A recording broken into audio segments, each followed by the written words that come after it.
وَلَقَدْ يَسَّرْنَا الْقُرْآنَ لِلذِّكْرِ فَهَلْ مِن مُّدَّكِرٍ۔ السلام علیکم ورحمۃ اللہ وبرکاتہ۔ معزز سامعین کرام، الحمدللہ آج ہم لیسن نمبر 8 شروع کرنے جا رہے ہیں۔ اس لیسن کے اندر ایک مختصر سا تعریف کیا گیا ہے، یعنی یہ بتایا گیا ہے کہ تنوین اور نون ساکن کیسا ہوتا ہے، اس کو کیسے پڑھنا ہے، کیونکہ اب اس کے بعد جو 4 لیسن ایسے آ رہے ہیں وہ اسی کے ساتھ ریلیٹڈ ہیں، اسی سے ملے ہوئے ہیں، جس کو اظہار کہتے ہیں، ادغام کہتے ہیں، اخفا کہتے ہیں، اقلاب کہتے ہیں۔ یہ چاروں قاعدے جو کہ بہت زیادہ اہم ہے، وہ اسی سے ریلیٹڈ ہے۔ اس کی وجہ سے یہاں پر اس کی ایک مختصر سی ایک تعریف سمجھو، ایک مختصر سا ایک طریقہ، یعنی تنوین ایسا آتا ہے، نون ساکن ایسا آتا ہے، وہ اس سبق میں بتایا گیا ہے۔ دعا فرمائے اللہ تبارک و تعالی ہم تمام کے پڑھنے کو قبول فرما کر نجات کا ذریعہ بنائے۔ چلیے پڑھتے ہیں۔ سب سے پہلے تھوڑا سمجھنا ہے، ٹھیک ہے؟ تختی نمبر 8، تنوین۔ تنوین بولے تو کیا؟ وہ نون ساکن، تنوین وہ نون ساکن۔ اب اس کو سمجھو پہلے، تنوین بولے تو کیا ہے؟ اس کو تنوین کہتے ہیں، یہاں پہ جو نظر آ رہا ہے اس کو تنوین کہتے ہیں۔ 2 زبر، 2 زیر، 2 پیش، اس کو تنوین کہتے ہیں، ٹھیک ہے؟ یہ سمجھ گئے نا آپ؟ تنوین یا نون ساکن، نون ساکن کس کو بولتے ہیں؟ جی، نون ساکن اس کو بولتے ہیں۔ نون، اس کے اوپر جو سکون نظر آ رہا ہے، اس طرح جب ہوتا ہے تو اس کو سکون بولتے ہیں۔ اب یہاں سے جو قاعدے آ رہے ہیں وہ نون ساکن ہوگا یا نہیں تو تنوین ہوگا، یعنی مطلب یہ ہے کہ نون ساکن کے بعد الف سے لے کر یا تک ان میں سے کوئی حرف آ جائے تو کیا ہوگا؟ مثال کے طور پر نون، یہ نون ساکن ہے، نون ساکن کے بعد کے جملے میں یہاں پر، ٹھیک ہے؟ ابھی آگے میں سارے لیسن کے اندر میں سمجھاؤں گا، آپ کو اچھی طرح سمجھاؤں گا۔ یا مختصر سی بات تنوین اور نون ساکن کے بارے میں میں سمجھانا چاہ رہا ہوں آپ کو۔ نون ساکن کس کو بولتے ہیں، تنوین کس کو بولتے ہیں، ٹھیک ہے؟ آگے یوں آئے گا، نون ساکن کے بعد الف سے لے کر یا تک ان حرفوں میں سے کوئی بھی ایک حرف آ جائے تو کیا ہوگا؟ مثال کے طور پر سمجھو، ہا آ گیا، ہا، یعنی جیم ہا آ گیا، نون ساکن ہے، نون ساکن کے بعد کا جو جملہ ہے یہاں پہ ہا آ گیا۔ ابھی اس کو کیسے پڑھنا ہے؟ جلدی پڑھنا ہے یا غنہ کر کے پڑھنا ہے یا کیسے پڑھیں گے؟ ٹھیک ہے؟ یہ ساری چیزیں یہاں سے اس لیسن کے اندر آ رہے ہیں، ٹھیک ہے؟ اسی طرح تنوین ہے، 2 زبر ہے حرکت، 2 زبر کے بعد کوئی حرف آ جائے، ٹھیک ہے؟ وہ کون سا حرف ہے تو اس حساب سے جلدی پڑھنا ہے یا غنہ کر کے پڑھنا ہے، ٹھیک ہے؟ یہ ساری چیزیں میں انشاءاللہ آگے لیسن میں بتاؤں گا۔ بس یہاں پر یہ سمجھو تنوین کس کو بولتے ہیں؟ 2 زبر، 2 زیر، 2 پیش کو تنوین بولتے ہیں۔ اتنی بات آپ سمجھ گئے نا؟ کلیئر ہو گیا نا؟ نون ساکن کس کو بولتے ہیں؟ نون ساکن اس کو بولتے ہیں، ٹھیک ہے؟ نون کے اوپر سکون ہو تو اس کو نون ساکن بولتے ہیں۔ بس اتنا سمجھو، آگے انشاءاللہ زیادہ اگر آپ سمجھنے کی شروع میں کوشش کریں گے تو آپ کو تھوڑا کنفیوز ہو جائے گا. اس کے لیے بس اتنا سمجھو. نون ساکن کس کو بولتے ہیں؟ اس کو. تنوین کس کو بولتے ہیں؟ دو زبر حرکت ہو یا دو زیر ہو یا دو پیش ہو، ان کو تنوین کہتے ہیں. ٹھیک ہے؟ جی ہاں، یہاں پر بھی یہی سمجھا رہے ہیں. ٹھیک ہے؟ جس نون کے اوپر جزم ہو، یعنی جزم کا دوسرا نام بھی سکون ہے. جزم کا ایک نام جزم ہے، دوسرا سکون بھی بولتے ہیں. ٹھیک ہے؟ کنفیوز نہیں ہونا، سکون کیا ہے، جزم کیا ہے، دونوں کا ایک ہی معنی ہے. ٹھیک ہے؟ جس نون کے اوپر جزم ہو اس کو نون ساکن کہتے ہیں. دیکھو یہاں پہ ہے، دیکھو نون کے اوپر ساکن نظر آ رہا ہے، تو اس نون کو کیا بولتے ہیں؟ نون ساکن بولتے ہیں. سمجھ گئے نا؟ اتنی بات سمجھو. ٹھیک ہے؟ زیادہ آپ پریشان ہونے کی ضرورت نہیں ہے، آسانی سے میں پڑھاؤں گا انشاءاللہ. تنوین کس کو بولتے ہیں؟ تنوین دو زبر دو زیر دو پیش کے اس حرکت کو کیا کہتے ہیں؟ تنوین کہتے ہیں. ٹھیک ہے؟ نون ساکن ہو یا نہیں تو تنوین ہو، دونوں ایک ساتھ نہیں آتے. یا تو نون ساکن آئے گا یا نہیں تو تنوین آئے گا. اس کے بعد جو حروف آئیں گے اس پر قاعدہ اپلے ہوگا. ٹھیک ہے؟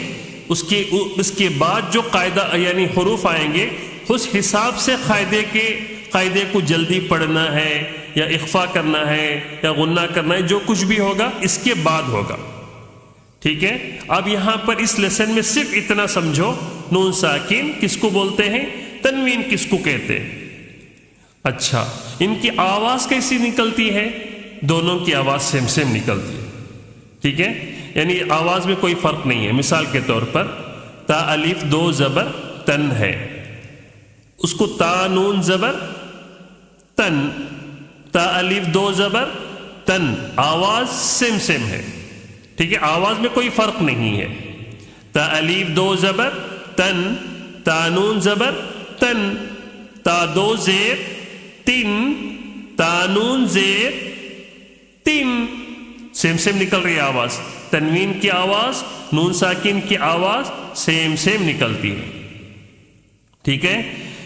تا دو پیش تن، تا نون پیش تن. ٹھیک ہے؟ تا الف دو زبر تن، تا نون زبر تن. ٹھیک ہے؟ یہاں پہ کیا ہے؟ تنوین ہے. یہاں پہ کیا ہے؟ نون ساکن ہے. یہ سمجھنا ہے آپ کو. یہ کیا ہے؟ یہ تنوین ہے. کیوں؟ اس لیے کہ دو زبر کی حرکت ہے یہاں پہ. یہ کیا ہے؟ نون ساکن ہے. کیوں؟ اس لیے کہ نون کے اوپر سکون ہے. ٹھیک ہے؟ یہاں پہ نون ساکن ہے، نون کے اوپر جزم ہے، جو بھی بولو. ٹھیک ہے؟ اس کے لیے اس کو کیا بولتے ہیں؟ اس کا نام کیا ہے؟ نون ساکن. اس کا نام کیا ہے؟ تنوین. ٹھیک ہے؟ تنوین میں حروف کو نہیں دیکھیں گے، دو زبر کی حرکت کو دیکھیں گے یا دو زیر کی حرکت کو دیکھیں گے یا دو پیش کی حرکت کو دیکھیں گے. ٹھیک ہے؟ لیکن نون کے اوپر نون ہو اور اس کے اوپر جزم ہو تو یہ ضروری ہے. ٹھیک ہے؟ نون ساکن ہو یا نہیں تو تنوین ہو. تنوین میں تینوں حرکتیں آ سکتی ہیں. ٹھیک ہے؟ اسی طرح سا دو زیر سن، سا نون زیر سن، سا دو زیر سن، سا نون زیر سن، آواز سیم سیم نکل رہی ہے. سا دو پیش سن، سا نون پیش تن. جیم الف دو زبر جن، جیم نون زبر جن، آواز سیم سیم نکل رہی.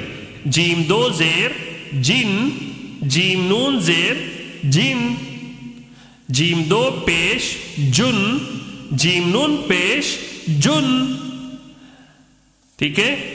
دال الف دو زبر دن، دال نون زبر دن. ٹھیک ہے؟ دال دو زیر دن، دال نون زیر دن، دال دو پیش دن، دال نون پیش دن، آواز سم سم نکل رہی. ٹھیک ہے، آگے تھوڑا چلو پڑھیں گے، مشق کریں گے اس کے بارے میں. ہاں،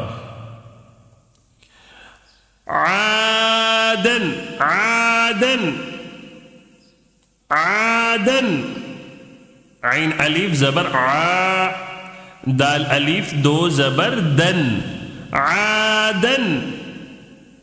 ٹھیک ہے، اب یہاں پہ کیا قاعدہ ہے؟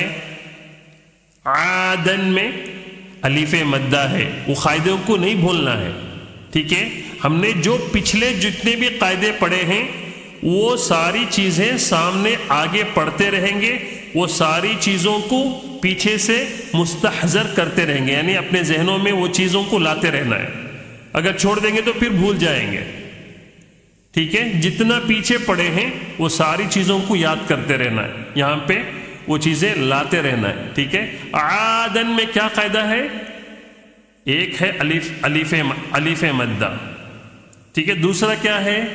یہ تنوین ہے. تنوین کیا ہے؟ دو زبر ہے، دال الف دو زبر دن. ٹھیک ہے، بس اتنا بولو. آگے سوئن، سوئن میں کیا قاعدہ ہے؟ سین وو زبر سو، حمزہ دو زیر ان، سوئن. اس میں کیا قاعدہ ہے؟ واوے مدہ ہے یا واوے لین ہے؟ واوے لین ہے. کیوں؟ اس لیے کہ واو ساکن سے پہلے زبر ہے تو واوے لین ہوگا. تو کیسے پڑھیں گے؟ کھینچ کر پڑھنا ہے یا جلدی پڑھیں گے؟ جلدی پڑھنا ہے. جی ہاں، جلدی پڑھنا ہے. سین وو زبر سو، حمزہ دو زیر ان، سو ان، سو ان. نرمی کے ساتھ جلدی ادا کریں گے. ٹھیک ہے، اس کے بعد کیا ہے؟ قریبن. دوسرا یہاں پہ تنوین ہے. تنوین میں کیا حرکت ہے؟ یہاں پہ حمزہ دو زیر ان. ٹھیک ہے، یہ بھی آپ کو یاد رکھنا ہے. چلو آگے قریبن. قریبن میں کیا قاعدہ ہو رہا ہے؟ قاف زبر قا، را یا زیر ری، قری. کیا ہے یہاں پہ قاعدہ؟ قری. یا ساکن سے پہلے زیر ہو تو کیا ہوگا؟ کیا ہوگا آپ خود بتائیں. یا ساکن سے پہلے زیر ہو تو کیا ہوگا؟ یا مدہ ہوگا، یا مدہ ہوگا. اس کو ایک الف کے برابر کھینچ کر پڑھیں گے. قریبن. ٹھیک ہے، قاف زبر قا، را یا زیر ری، قری. بادو پیش بن، قریبن. اب یہ جو حرکت ہے با کے اوپر کیا ہے؟ با کے اوپر کیا ہے؟ دو پیش ہے. تو اب اس کو کیا بولیں گے؟ تنوین بولیں گے. ٹھیک ہے، تنوین بولیں گے اس کو. قریبن. سمجھ گئے؟ فمن. ہاں اب یہاں دیکھو، فمن، فا زبر فا، میم نون زبر من، فمن. اب اس میں کیا ہے قاعدہ؟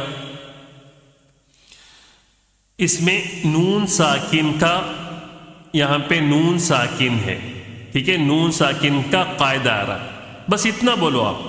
آگے کے درس میں انشاءاللہ میں آپ کو بتاؤں گا یہ نون ساکن کے بعد میں یہاں پہ کون سا حرف آتا ہے. یہاں پہ حرف آئے گا ملانے کی صورت میں. فمن. اب یہاں پہ خوفا، مثال کے طور پر فمن. اب یہاں خوفا نہیں ہے، میں بتا رہا ہوں اسے. فمن خوفا. اب یہاں پہ خوفا میں خا آیا ہے. فمن خوفا. نون ساکن کے بعد حرف کون سا ہے؟ یہاں پہ خا ہے. خا ہونے کی صورت میں یہاں پہ کیا ہوگا؟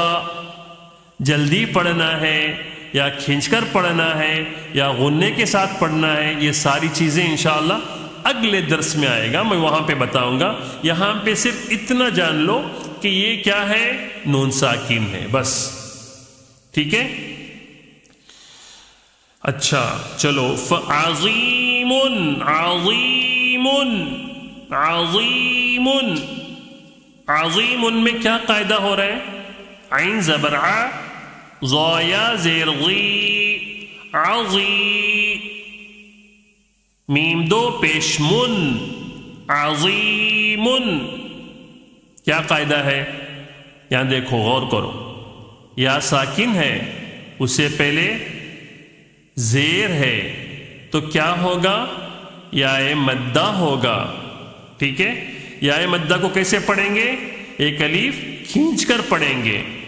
ٹھیک ہے.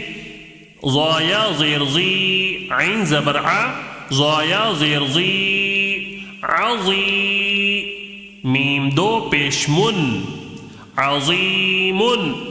اب یہاں پہ میم کے اوپر کیا حرکت ہے؟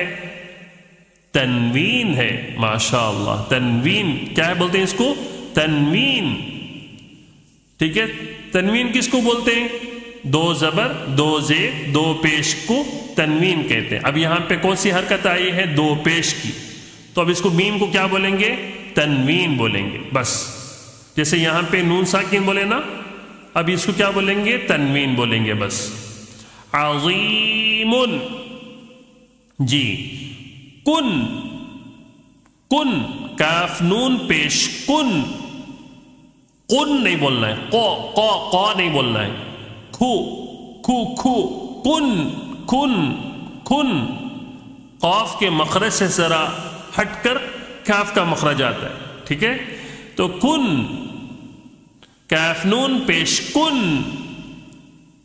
اب یہاں پہ کیا قاعدہ ہے؟ بس اتنا بولو، یہاں پہ نون ساکن ہے بس. ٹھیک ہے. نون ساکن ہے یہاں پر. مرض، مرض، مرض میں کیا قاعدہ ہے؟ بس اتنا بولو، یہاں پہ تنوین ہے. ٹھیک ہے. ضاد دو پیش دن ہے نا، یہ تنوین ہے بس. اتنی بات بولو. میم زبر ما، را زبر را، مرا، ضاد دو پیش دن، مرض، مرض. سمجھ گئے؟ چلو. رسول، رسول، رسول میں کیا قاعدہ ہے؟ ایک ہے واوے، غور کرو غور کرو. وہ ساکن ہے، اسے پہلے پیش ہے تو کیا ہوگا؟ واوے مدہ ہوگا. ماشاء اللہ. رسو تھوڑا سا کھینچ کر پڑھیں گے مد کو، ایک الف کے برابر. رسو. اس کے بعد کیا قاعدہ ہے؟ تنوین. بس اتنی بات بولنا ہے. تنوین. تنوین میں کون سی حرکت ہے؟ یہاں پہ دو پیش کی حرکت ہے. تنوین کس کو بولتے ہیں؟ دو زبر، یہاں پہ دیکھو دو زبر دو زیر، یہاں پہ دیکھو دو زیر دو پیش. یہ تینوں حرکتوں کا نام ہی تنوین ہے. چاہے دو زبر آ جائے اس کو بھی تنوین بولتے ہیں، دو زیر آ جائے اس کو بھی تنوین بولتے ہیں، دو پیش آ جائے اس کو بھی تنوین بولتے ہیں. ٹھیک ہے. رسول، سمجھ گئے؟ رسول. شیئن، شیئن، شیئن میں کیا قاعدہ ہے؟ یہاں پہ شین یا زبر شی، حمزہ الف دو زبر ان، شیئن. اب اس میں کیا قاعدہ ہے؟ یہاں ساکن نظر آ رہا ہے، اس سے پہلے کیا ہے؟ زبر ہے. تو زبر ہو تو کیا ہوگا؟ یا مدہ نہیں، بلکہ کیا ہوگا؟ یا مدہ نہیں بلکہ یا لین ہوگا. یا لین. مد کے لیے تو یا ساکن سے پہلے زیر ہونا ہے. اب یہاں پہ زبر ہے تو کیا ہوگا؟ یا لین ہوگا. کیسے پڑھیں گے؟ نرم آواز کے ساتھ جلدی پڑھیں گے لین کو. شین یا زبر شی، حمزہ الف دو زبر ان، شیئن. ٹھیک ہے. اچھا یہ ان کیا ہے؟ تنوین ہے. بس یہاں پہ اتنا بولو، تنوین ہے یہاں پہ. ٹھیک ہے. غشاوتن، غشاوتن، غشاوتن. اب اس میں کیا قاعدہ ہے؟ الف سے پہلے زبر ہے، یہاں پہ دیکھو الف ہے، اس سے پہلے شین الف زبر شاہ میں الف سے پہلے زبر ہے تو کیا ہوگا؟ الف مدہ ہوگا۔ کیسے پڑھیں گے؟ ایک الف کھینچ کر پڑھیں گے، غین زیر غی، شین الف زبر شا، غیشا، و زبر و، غیشاو، تا دو پیشتن، غیشاوتن، غیشاوتن، ٹھیک ہے؟ ہاں اب یہاں پہ ایک ہو گیا الف مدہ، دوسرا کیا ہے؟ تنوین۔ تنوین میں کون سی حرکت ہے؟ یہاں پر دو پیش کی حرکت ہے، ٹھیک ہے؟ بس تنوین یہ ذہن میں رکھو، ٹھیک ہے؟ چلو آگے، غاسقین، غاسقین، غین الف زبر غا، سین زیر سی، غاسی، قاف دو زیر قن، غاسقین، غاسقین، ٹھیک ہے؟ اب غاسقین میں کیا قاعدہ ہے؟ ایک ہے غا، الف مدہ، الف سے پہلے زبر ہے تو کیا ہوگا؟ الف مدہ ہوگا۔ کیسے پڑھیں گے؟ ایک الف کھینچ کر پڑھیں گے، غا، ٹھیک ہے؟ ایک الف کھینچنا ہے، تھوڑا سا کھینچنا ہے، غاسقین۔ دوسرا قاعدہ کیا ہے؟ یہاں پہ تنوین ہے، قاف کے نیچے دو زیر ہے، ٹھیک ہے؟ یہاں پہ دو زیر ہونے کی وجہ سے کیا ہے؟ یہ تنوین ہے، بس اتنا بولو تنوین ہے، اوکے؟ آگے چلو، ہدن، ہا پیش ہو، دالیا دو زبردن، ہدن، ٹھیک ہے؟ اب یہاں پہ کیا قاعدہ؟ صرف یہ قاعدہ تنوین کا قاعدہ ہے، دو زبر ہے نا، بس سمجھ گئے؟ چلو الحمدللہ۔ اب اس کے بعد جو چار قاعدے ہیں اس کو سمجھنا ہے، ٹھیک ہے؟ الحمدللہ یہاں تک آپ سمجھ گئے۔ اب اصل جو ہے نا چار اہم قاعدے آ رہے ہیں، ٹھیک ہے؟ وہ چار قاعدے کو اگر آپ سمجھ لیے تو ماشاءاللہ سمجھو نورانی قاعدے کا الحمدللہ 75% ختم ہو گیا ہے، 75% نہیں بلکہ 80% لگ بھگ ختم ہو چکا ہے، آپ سب سمجھ گئے الحمدللہ۔ بس یہ چار قاعدوں کو سمجھنا ہے۔ اب وہ چار قاعدے چار لیسن کے اندر انشاءاللہ وہ ڈیوائڈ کیے ہیں، ٹھیک ہے؟ اظہار، ادغام، اقلاب اور دوسرا جو ہے اخفاء، ٹھیک ہے؟ یہ جو چار قاعدے آ رہے ہیں اس کو جو ہے انشاءاللہ اچھی طرح ہم لوگ سمجھ کر پڑھیں گے آگے، ٹھیک ہے؟ آپ تمام حضرات سے درخواست بھی ہے پڑھتے رہیں، اور آپ سے درخواست یہ ہے کہ آپ اپنے آزو بازو پڑوس میں دوست و احباب جو قرآن پاک سیکھنا چاہتے ہیں ان کے پاس اس ویڈیو کو پہنچائیں، تاکہ اگر وہ قرآن سیکھ لیں تو اس کا پورا ثواب آپ کو بھی ملے گا، کیونکہ یہ صدقہ جاریہ ہے، یہ جاری رہنے والا عمل ہے، ٹھیک ہے؟ یہ عمل جو ہے یہ رکتا نہیں ہے، اگر وہ سیکھ لیا تو وہ اپنے کسی دوسروں کو سکھائے گا تو یہ چلتا رہے گا یہ سلسلہ۔ تو کوشش کیجئے، یہ انشاءاللہ اس کا ثواب کب پتہ چلے گا؟ اللہ تعالیٰ کے پاس ہم دنیا سے جب چلے جائیں گے، جب اللہ کے پاس ہم پہنچ جائیں گے، اس وقت ہم کو پتہ چلے گا اس کا کیا ثواب ہے، یہ صدقہ جاریہ کا ثواب کیا ہے، یہ ساری چیزیں اس وقت پتہ چلیں گی۔ اس لیے آپ تمام حضرات سے گزارش ہے کہ صدقہ جاریہ کے طور پر جو احباب پڑھنا چاہتے ہیں، اگر نہیں بھی پڑھنا چاہتے ہیں تو ان کو پیار سے قرآن کی طرف ان کو رغبت دلاؤ، ٹھیک ہے؟ کیونکہ آج معاشرے کے اندر صرف موبائل موبائل موبائل موبائل، ہر ایک کے ہاتھ پر موبائل، اور انسان اتنے گناہ کر بیٹھتا ہے، اتنے گناہ کر بیٹھتا ہے، اللہ حفاظت فرمائے، اللہ حفاظت فرمائے۔ اگر کیونکہ اس کے پاس دوسرا کوئی کام نہیں ہے، اگر اس کے سامنے قرآن سیکھنے کا ایک عمل ہوگا تو انشاءاللہ وہ اس گناہوں سے بچے گا اور قرآن کی طرف وہ مائل ہوگا، انشاءاللہ اس کا ثواب آپ کو بھی ملے گا، برابر ملے گا انشاءاللہ۔ اس لیے آپ تمام حضرات سے گزارش ہے کہ آپ بھی پڑھیں، محنت سے پڑھیں، اور انشاءاللہ آپ کے دوسرے جو احباب ہیں ان کو بھی جو ہے یہ ویڈیوز کو فارورڈ کریں، ان کو بھی بتائیں، انشاءاللہ اللہ تعالی ہم تمام کو کہنے اور سننے سے زیادہ عمل کی توفیق عطا فرمائے. دعا فرمائے. السلام علیکم ورحمۃ اللہ وبرکاتہ.